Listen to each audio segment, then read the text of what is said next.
മച്ചാമനെ നീ loan application വഴി loan എടുക്കാതിരിക്കാൻ നോക്കുക. ഇത് പരമാവധി പറഞ്ഞിട്ടുള്ള കേസാണ്. നേരത്തെ ഒരു റീലിൽ ഞാൻ പറയുന്നുണ്ട്, ഈ ലോൺ ആപ്ലിക്കേഷൻ വഴി ലോൺ എടുക്കുമ്പോൾ ആദ്യം അവർ പെട്ടെന്ന് ലോൺ തരും. നിങ്ങൾ ഉദ്ദേശിക്കുന്ന പൈസയ്ക്ക് ചിലപ്പോൾ അവർ തരും. ഇപ്പോൾ 1,00,000 രൂപ ചോദിച്ചു കഴിഞ്ഞാൽ തരും. അല്ല പെട്ടെന്ന് തരുകയും ചെയ്യും. വീണ്ടും 4 ദിവസത്തിനുള്ളിൽ അവർ നമ്മൾ വിളിച്ച് ചെല്ലും ചെയ്യും. ആദ്യം 10,000 അടയ്ക്കാൻ പറഞ്ഞാൽ പിന്നെ 4,000 അടയ്ക്കാം. ചിലപ്പോൾ പൈസ കിട്ടിയില്ലെന്നും വരും. ആദ്യം എന്താ ചെയ്യേണ്ടതെന്ന് വെച്ചാൽ, ഇത് നമ്മുടെ ഫ്രണ്ട്സിൻ്റെ എല്ലാ നമ്പറും അവർക്ക് ആക്സസ് ചെയ്യാൻ പറ്റും. മാത്രമല്ല ആധാർ കാർഡ്, പാൻ കാർഡ്, പിന്നെ ഫോട്ടോ കൂടി സബ്മിറ്റ് ചെയ്ത് കഴിഞ്ഞാൽ നമ്മൾ അവരെ ട്രാപ്പിൽ പെട്ടു.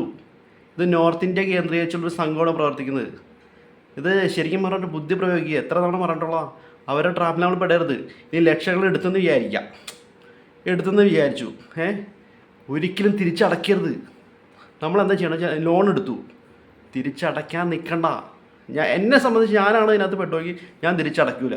പിന്നെ ഒരു ദിവസം എൻ്റെ ഒരു ഫ്രണ്ട് ഇതേപോലെ ലോൺ എടുത്തിട്ട് എന്നെ ഒരു നോർത്ത് ഇന്ത്യയിൽ ഒരു കോൾ വന്നിട്ടായിരുന്നു. ഞാൻ നിലവിൽ ലോൺ എടുത്തിട്ടൊന്നുമില്ല.